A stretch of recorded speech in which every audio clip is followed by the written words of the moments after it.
With increasing frequency, I've been seeing homes for sale where the seller is asking for a rent back, meaning they want to rent the home from the buyer for a short period of time after the transaction closes.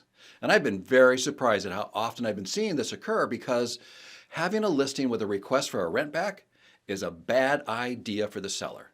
And worse yet, it can be a massively bad idea for the buyer to enter into a rent back agreement.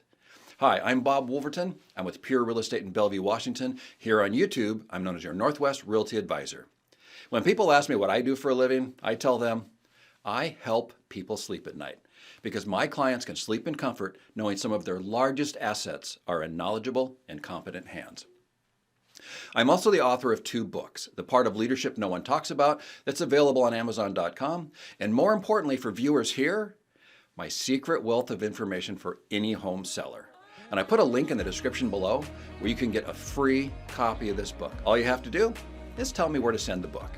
When we come back after this 8-second break, I'll explain why rent backs can be such a disastrous idea, so stick around.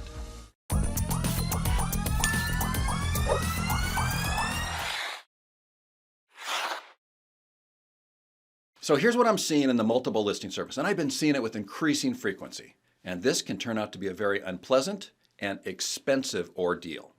What you see here is an example from the broker remarks of one listing. Seller prefers closing before March 30th with a rent back through April 5th. So this seems like a very short rent back. What could possibly go wrong? Well, here's another example from a different listing. The seller wants a rent back through April 25th. So this one, depending upon when the transaction closes, could be somewhere around a 1-month rental. And here's another example.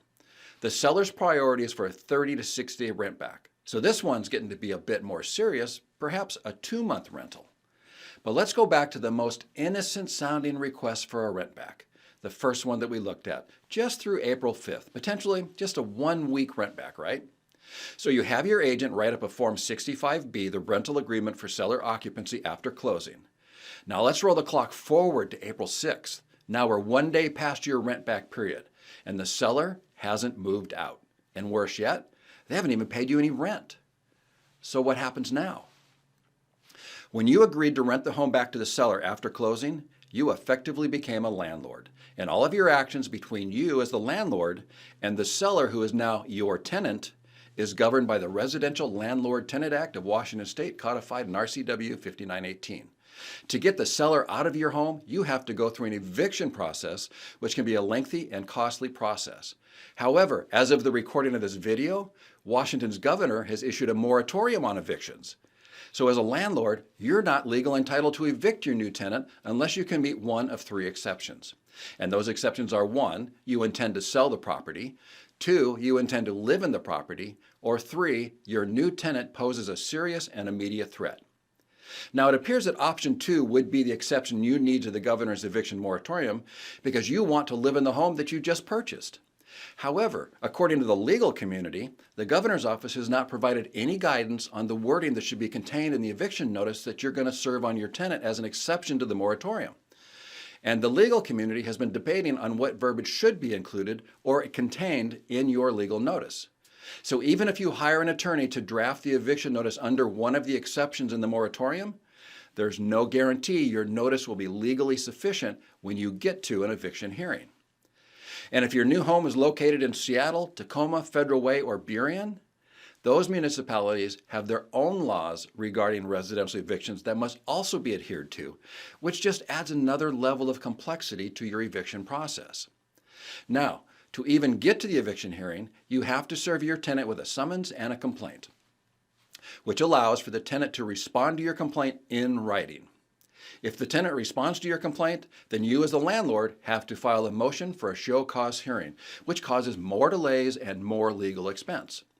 But let's assume your tenant doesn't respond at all. Then you can petition the court for default action to issue you a writ of restitution. But even with this new court order in hand, you cannot change the locks or take any other self-help eviction action. If your tenant still refuses to vacate the home, you must schedule a physical eviction with the local sheriff's office. And looking at the webpage for the King County Sheriff's Office regarding physical evictions, if all of your paperwork passes their scrutiny, they say they need approximately 40 days to serve and enforce the writ. That's another 40 days on top of all the time you've already spent just getting this far. So the bottom line is this. When a seller is asking for a rent back, if you agree, you are effectively becoming a landlord under Washington state law.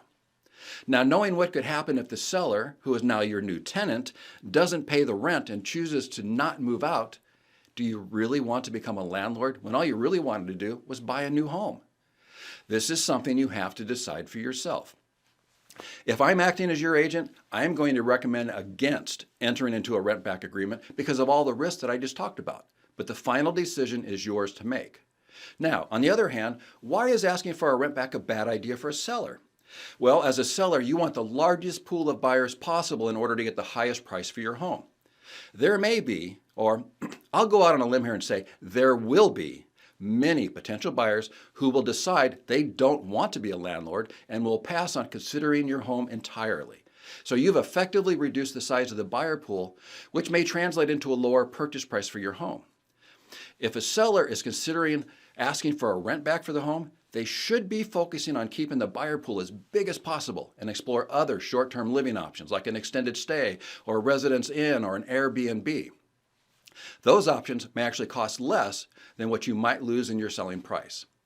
But if you're a buyer looking at a seller who wants a rent back, my advice to you is treat that listing like it's a dating app and just swipe left and move on to the next home that doesn't want a rent back.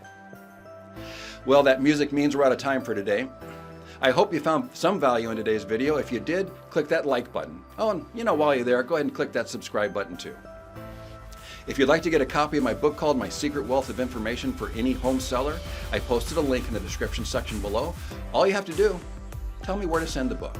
If you'd like to contact me, you can find my email address and my telephone number in the description below.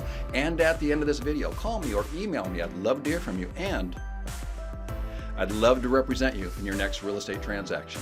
I'm Bob Woolverton. I'm with Pure Real Estate in Bellevue, Washington. Here on YouTube, I'm known as your Northwest Realty Advisor. When people ask me what I do for a living, I tell them I help people sleep at night, because my clients can sleep in comfort knowing some of their largest assets are in knowledgeable and competent hands. Oh, and every Tuesday morning at 7 a.m., I post new videos about buying, selling, or investing in real estate, as well as some home tours and listing videos. I'll look forward to seeing you next week.